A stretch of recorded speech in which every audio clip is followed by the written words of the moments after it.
I ride a bike pretty much every day here in Amsterdam, but to be totally honest, I don't even like bicycles that much. I do it because I'd be crazy not to when it's so convenient, which is the case for the vast majority of people you see here. I've learned over the years that there really aren't that many car people, bike people, or train people. The vast majority of people just want to get from point A to point B conveniently and efficiently, which is why cities need to make it easy to use transportation methods that make the city a better place to live. Now, that being said, there are still a few people who have a preferred form of transportation that goes beyond just convenience, and I happen to be one of those people. Because I love trams. They're my absolute favorite form of transportation within cities. So when I visit a new city, the first thing I do is take a tram and look out the window to get a feel for the place. But the benefits of trams go beyond transportation, and I actually think that trams make urban places fundamentally better. Which is why I firmly believe that if you want to create a truly great city, you need to be building tram lines. And then you can hear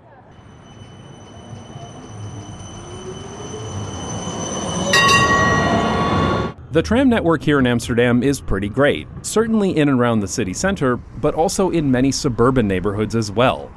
I find that for many places I'd like to go to, there's usually a tram stop nearby, which is really convenient. The stops are simple but functional, and they have screens that let you know when the next tram is coming.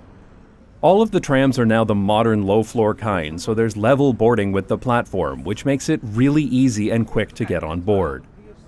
The trams are reasonably spacious and comfortable, and though the seats aren't exactly luxurious, they're perfectly fine for short distances. And it's great to look out the window. It's one of my favorite ways to see the city. Because if I see something interesting, I can just get off at the next stop and walk there easily, making it a great way to find new places. The trams in Amsterdam have LCD screens like this one that clearly show which stations are coming next and which other lines are available at each stop, so it's hard to get lost. The trams are pretty quick too. They stop fairly often, but because they're electric, they accelerate quickly between stops, and the ride is very smooth. Trams are a critical part of the Amsterdam transportation network, so they even keep them open during major road construction. I love a city that's serious about their tram service. But the absolute best part is that all of the traffic lights have transit signal priority, so as soon as the tram gets close to the signal, it turns green to let us go through. Okay, well, technically not a green light, but two vertical white dots, but you get the idea. I routinely take trips around Amsterdam where the tram never stops at a red light once. We rarely get stuck in traffic either because most tram lines have dedicated lanes. So while there might be a traffic jam for cars, the tram sails right past them. So there are many times when it's faster for me to take the tram than to drive, especially during rush hour. These dedicated lanes are also used by emergency vehicles, which significantly reduces emergency response times. Yet another reason why cities should have dedicated lanes for public transit pretty much everywhere they can. But when access for emergency vehicles isn't required, tram tracks can run over grass, which makes the city look so much nicer. Seriously, look at how much better this looks compared to an asphalt street. I love grassy tram tracks. Trams are also electric, so they don't pollute the city air, and their low rolling resistance and high passenger capacity makes them one of the most energy-efficient forms of transportation available. This makes it so much nicer to be in a city with trams rather than a city with a lot of cars and buses. The Amsterdam tram network is entirely run by renewable energy, which is incredibly important not only for climate change, but also to reduce European dependence on imported fossil fuels. Modern trams are relatively quiet too, as they're equipped with active sound dampening and other technical improvements. They're still not silent, of course, but they're much quieter than the same number of people transported by car or bus. That horrific wheel slip common in older designs has been mostly solved in modern trams through wheel lubrication, advanced wheel assemblies that can turn independently, and improvements in track design. And those beautiful grassy tram tracks actually absorb sound too, which makes them even better. Trams can provide rapid transit to urban areas, but they can also run at high speed to suburban areas or other cities in the region. and trams can be linked together to easily double capacity where needed. Trams can be double-decker for added capacity as well, though Hong Kong is the only place that still has these in regular operation as they're less practical. They're an amazing way to see the city though. And only a tram could fit down these ridiculously narrow streets in Lisbon. There are also tram trains which can run on standard train lines outside of the city, providing interurban service, and then serving as trams for local service when they get inside the city. And trams can run underground if required, which makes them more like a metro train. I used to live in Brussels, where they have several of these trains called pre-metro, which are tram lines with many of the design elements of a metro, so they can be converted to a metro train if a higher capacity line is required in the future. Several pre-metro lines have already been converted into fully underground metro lines here in Brussels. Having these options available makes trams very flexible to handle different types of transportation requirements for different parts of the city. In North America, trams are usually called streetcars, really just for historical reasons. Older streetcar lines often run in mixed traffic with cars and have very short distances between stops, but that's not universal. There are also several US cities that have built new tram lines and they still call them streetcars. Though you might also hear the term LRT or light rail transit. These are trams that pretty much always run in their own lane, have stops that are farther apart, and have higher capacities and higher average speeds, but again, this isn't always the case. Transit enthusiasts love to argue about the exact definitions, but in reality, these terms overlap a lot and their usage varies by region. I swear some Canadian cities only use the term LRT because streetcar has a bad name. But whatever you call them, what I think makes trams better than any other form of transportation in the city is how well they integrate into urban environments. The ultimate goal of any city should be to make great walkable places, mixed-use walkable neighborhoods with lots of interesting things at ground level like cafes, street vendors, parks, libraries, offices, and homes. The street should feel like an outdoor room with a feeling of enclosure and a unique sense of place. Places where everything is at a human scale with liveliness and vibrancy that gives people reason to linger and enjoy themselves. I believe that when it comes to designing great urban places, places like these should be our end goal.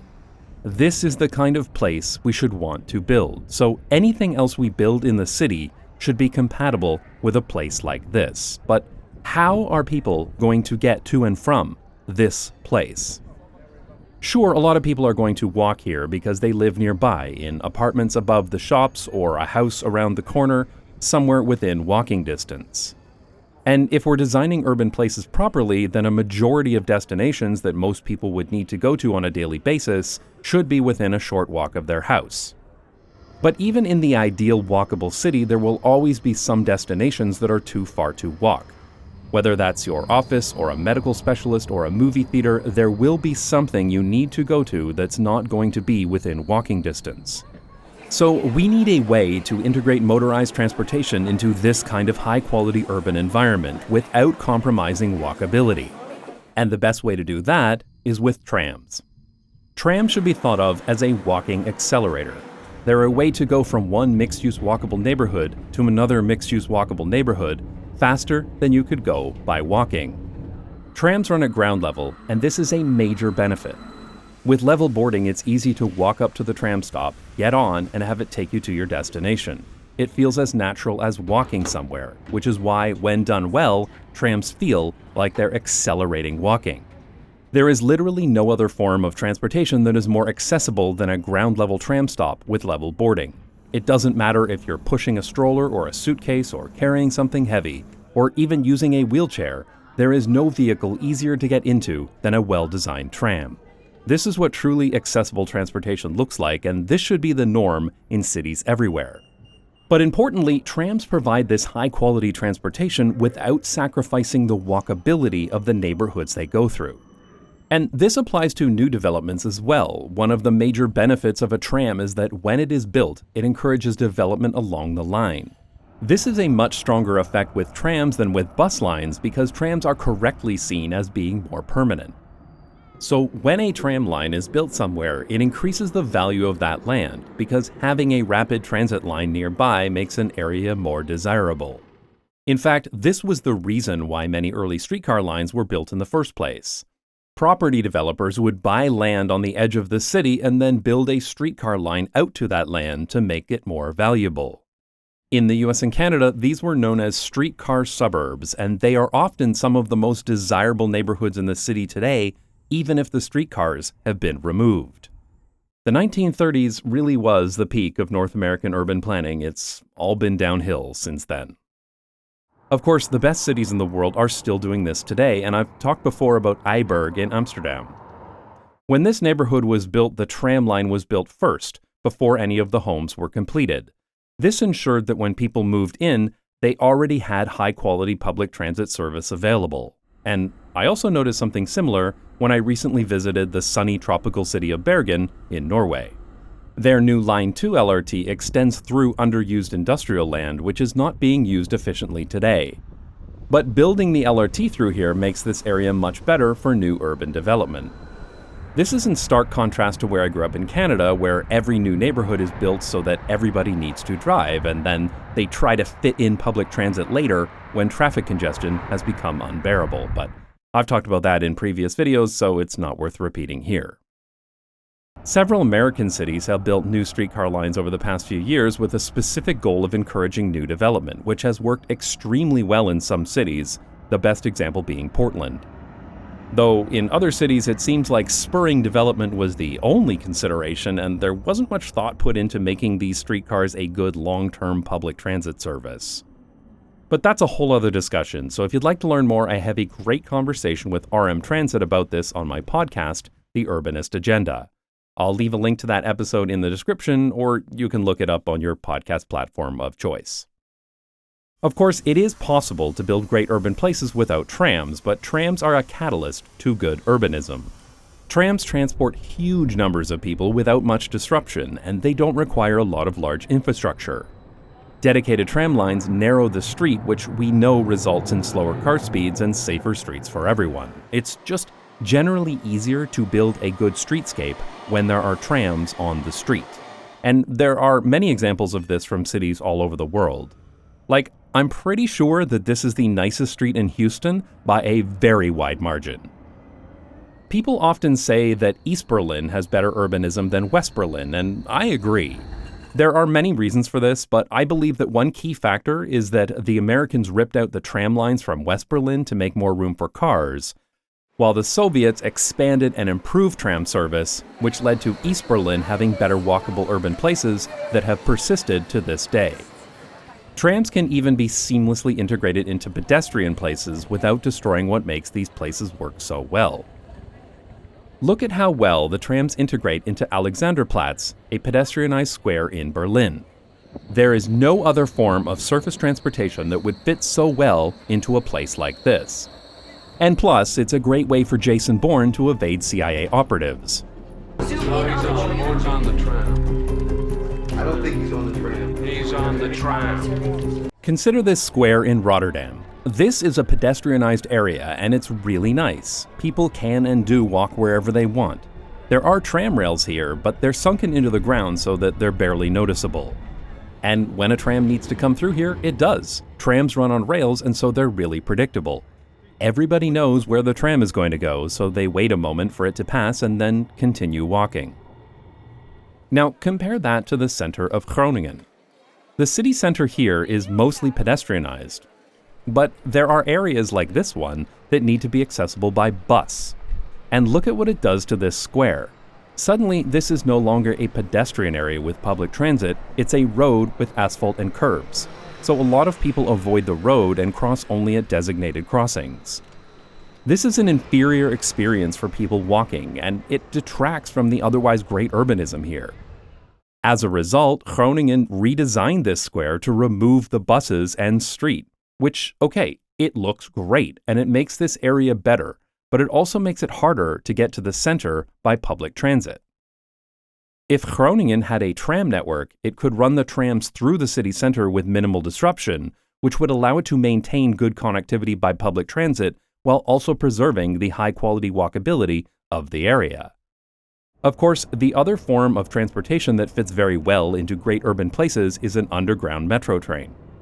Here's a good example of this from Lisbon. This metro entrance is in the middle of a very walkable area with dozens of destinations immediately available. This is the best way to design an urban metro station so that it is tightly integrated with the rest of the neighborhood. Japan also does this well, with metro stations and train stations being very tightly integrated into the surrounding shopping centers and office buildings, and with exits that lead directly to high-quality walkable streets, and I talked about that in a previous video. So the area around a metro station should be a mixed-use walkable neighborhood to get the most benefit from that expensive investment in transit. But consider this metro station in Montreal, Canada, where you exit the station at the side of a suburban-style road. This kind of land use devalues the expensive investment in public transit by turning the most valuable land in the city, the land around rapid transit stops, into a car sewer.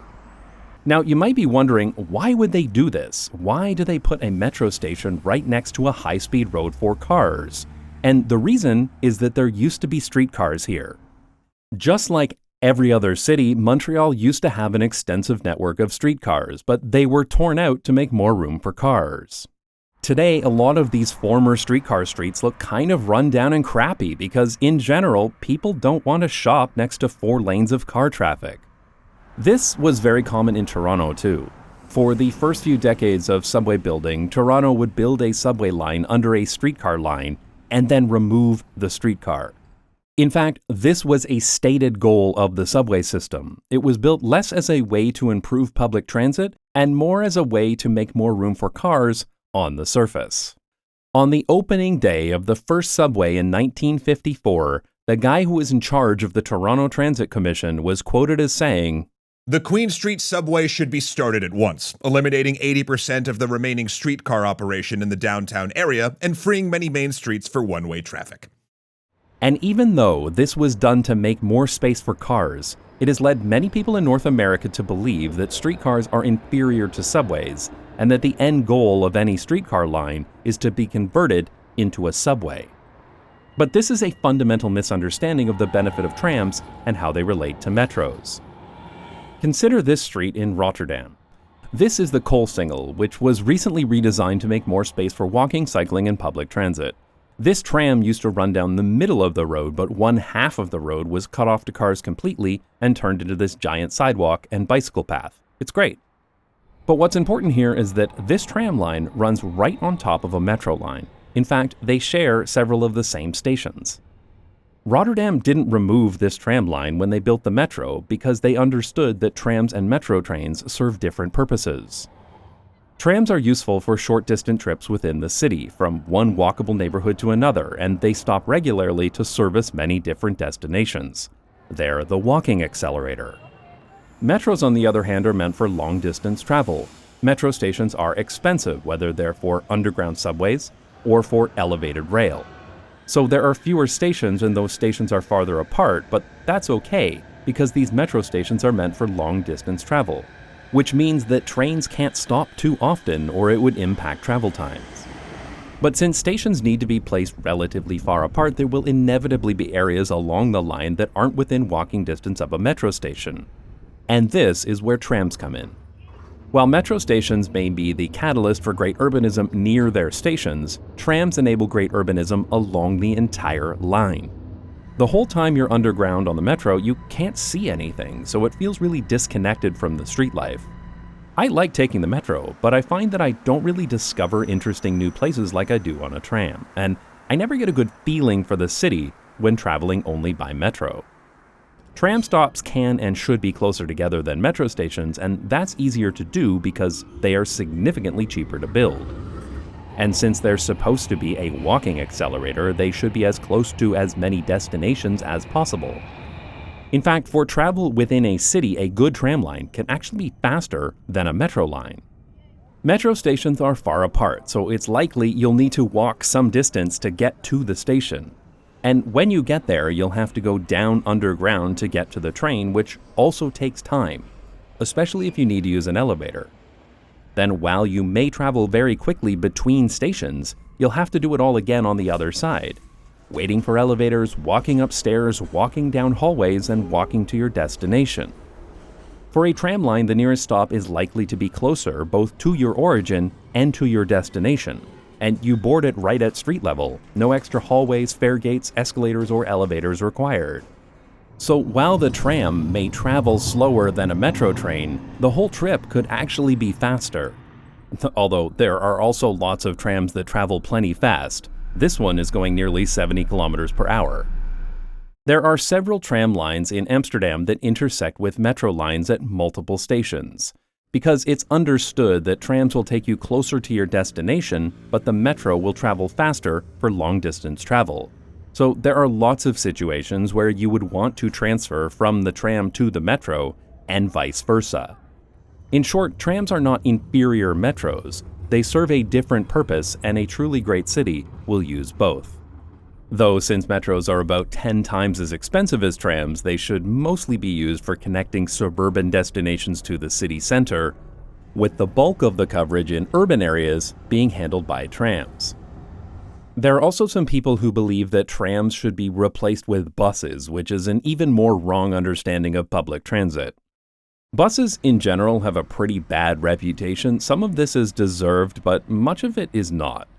In particular, there is a very strong stigma against buses in the majority of cities in the US and Canada. They're seen as a vastly inferior form of transportation that's really just there as a kind of welfare for the poor. This has nothing to do with the buses themselves, but rather because public transit has been so chronically underfunded and compromised for so many decades in favor of drivers that nobody would voluntarily choose to take the bus if they could afford to drive.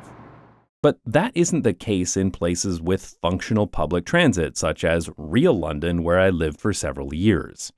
Since the buses there offer a viable alternative to driving, I would routinely see people of all kinds taking the bus, regardless of their level of income. But that aside, it is less comfortable to ride a bus than a tram. This is particularly true in North America because buses there are worse than buses in Europe. There are a variety of reasons for this that I'm not going to go into, but I'll leave a link in the description to an RMTransit video if you'd like to learn more. Buses rock back and forth and the ride can be very bumpy, and getting on and off the bus is nowhere near as easy or convenient as it is for a tram. Diesel buses are loud and they really stink. They're horrible. Electric buses are so much nicer, and I'm glad that these are becoming more common, though they're still not as environmentally friendly or energy efficient as a tram, and their batteries need to be replaced about every 10 years. Trolley buses are a good option in some places, especially cities with a lot of hills, though they have higher upfront costs than traditional buses, and they still carry far fewer passengers than trams.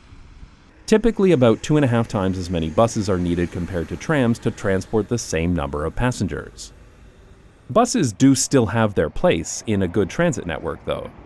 They're particularly used for low-volume feeder routes that connect lower-density areas of the city to the rest of the transit system. But when it comes to high-capacity routes in urban areas, those should be built using metros and trams, not buses.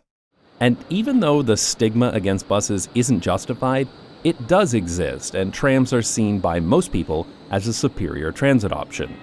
So if the goal is to get as many people as possible onto public transit, then trams do that better. Trams are also a better fit for cycling. Yeah, that's right, I said it. Trams are better for bicycles than buses. I sometimes hear cyclists cursing trams because that gap next to the tram tracks seems like it was precision engineered to trap bicycle wheels. And I get it. I've fallen on streetcar tracks before. It's dangerous and it hurts like hell, but direct your anger appropriately. This isn't a problem with tram tracks, it's a problem with shitty cycling infrastructure. I fell on Dundas Street in Toronto because I was squeezed between the tram tracks and the parked cars. But if those parked cars weren't there, or if there was a proper bicycle path, then I never would have had to get near the tram tracks, and that's the way it is here in Amsterdam. The vast majority of time, there's either lots of space because parked cars have been removed, or there's a protected bicycle path and people cycling only cross the tram tracks perpendicularly. Plus, there are potential solutions to this, such as this street in Basel, Switzerland. Here they installed rubber covers that can be pushed down by a tram wheel but not a bicycle wheel. Trams are also predictable, so I feel much safer riding next to a tram. Riding next to buses is much more dangerous because they can turn into your path at any time. And the worst are those shared bike and bus lanes because buses drive faster than bikes, so the bus always needs to pass people cycling, but then the bus needs to stop and then all the people cycling need to pass the bus. Another alternative to trams that is often proposed is BRTs, or bus rapid transit, which are bus lines that run in dedicated lanes. They often have well-designed island bus stops with ticket machines, electronic signs, and other elements that make them very similar to tram stops. BRTs are often sold as an alternative to trams because they are less expensive and easier to implement than a tram or LRT project. Though some BRT projects are so wildly overbuilt that they're even more expensive than a tram. The Mississauga Transitway in Canada costs $34 million per kilometer, which is insane. Incidentally, when I went to confirm the final cost numbers on Wikipedia, I noticed that I'm quoted in the criticism section. But the truth is, whenever a BRT project is significantly cheaper than a tram project, it's because it's been compromised in some way. This is so common that it has a name, BRT creep, where the original plan for a proper BRT gets chipped away so much that the BRT turns into a JAB, or just a bus. BRT creep became so common in the US that in 2012, the Institute for Transportation and Development Policy introduced a rating system called the BRT standard that can be used to determine if a bus system deserves the term BRT. A few years ago, my hometown of fake London had plans to build an LRT, but the plan was chopped down significantly and downgraded to a BRT, which, if the latest renders are accurate, looks like it's well on its way to becoming just a bus. This is a really common outcome for BRT projects, which is why I'm pretty negative about them. The most common excuse given to downgrade from an LRT to a BRT is financial concerns, but in my experience, the underlying reason is because they want to make compromises to avoid inconveniencing drivers, which always ends up delivering inferior transit and a worse experience for transit riders. In the long run, though, trams beat out buses financially.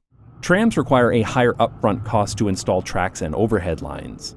But trams have lower operating costs because they carry more people than buses, and the vehicles last about 2.5 times longer as well, because trams have a simpler mechanical design. So in the end, trams are actually cheaper than buses, and this isn't a trivial amount of money either. I remember when Toronto was forced to temporarily replace the Queen streetcar with buses, and the transit agency said that they were spending $1 million a month to maintain the same service level with buses because of extra labor, maintenance, fuel, and logistical costs. There's also a political reason why this is important. It is way easier to get funding to build new transit than it is to get funding for operating transit, at least in developed countries. So anything you can do to reduce the operating cost is a good thing, even if it makes the initial capital costs more expensive. For what it's worth, BRTs can be a better financial decision in developing countries where labor costs are low and there is already a lot of local expertise in maintaining buses compared to rail vehicles.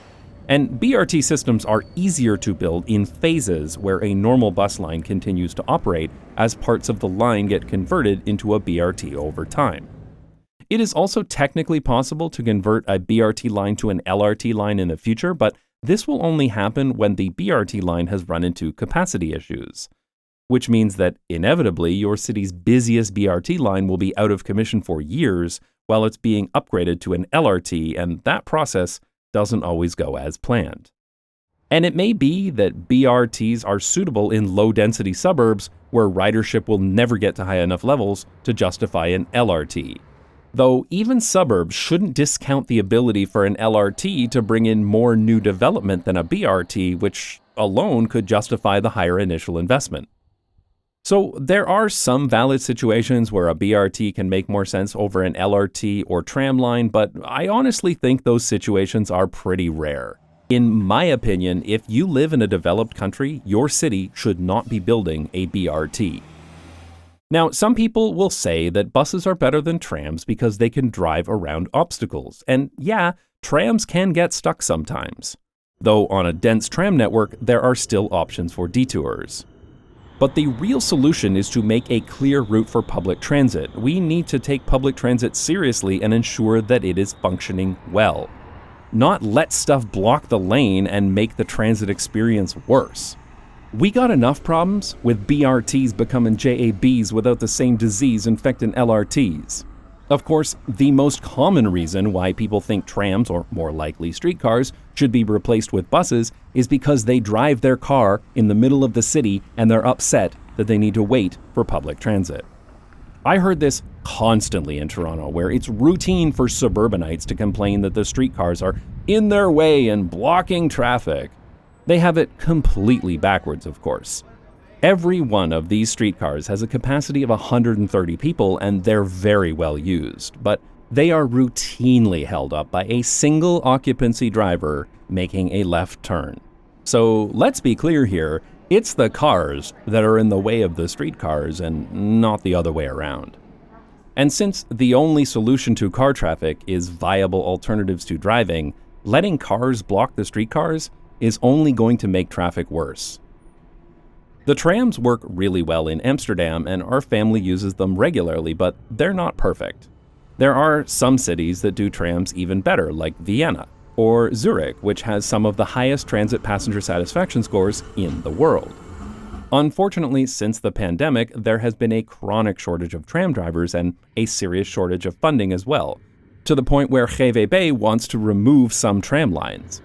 They reversed their plan to remove Tramline 19, but it looks like Tramline 3 might actually be removed in March 2026, with different segments of its route being picked up by other tram lines.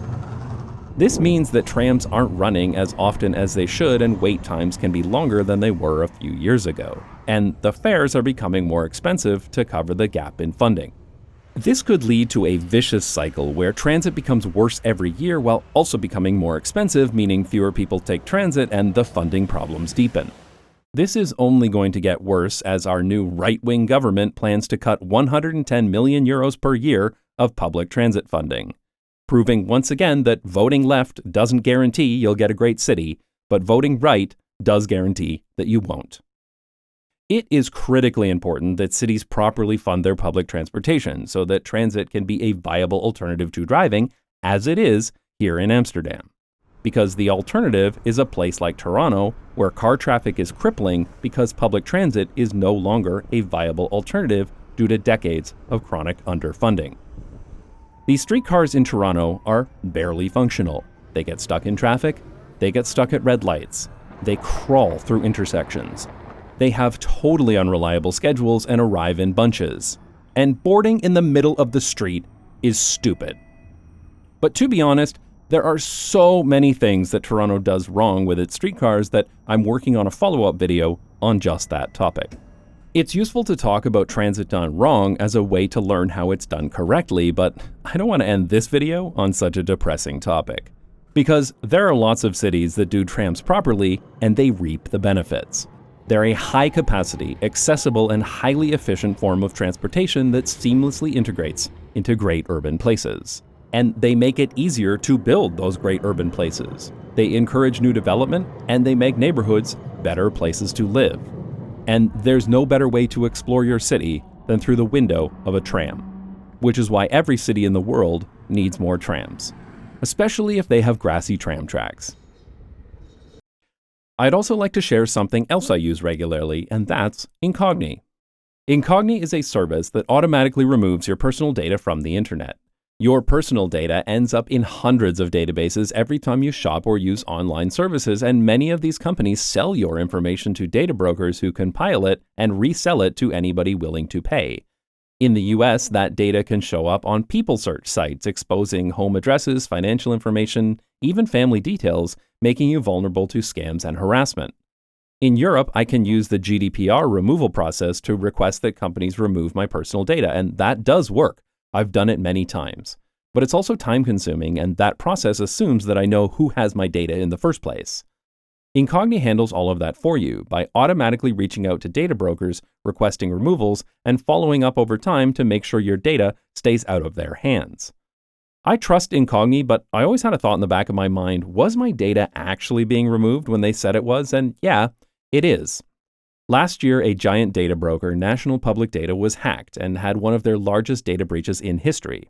The information being sold by cybercriminals included people's names, addresses, phone numbers, date of birth, and social security numbers. But when security specialists got access to the leaked data, they discovered that the information of people who use data removal services like Incogni could not be found in the database. So if you're concerned about data privacy like I am, then I recommend that you check out Incogni. You can sign up for an annual plan for yourself or for their friends and family plan, which allows you to protect up to 4 people on one account. Sign up now at incogni.com/notjustbikes or use the promo code notjustbikes at checkout for 60% off an annual subscription. Thanks for watching, and thanks to Incogni for sponsoring this video.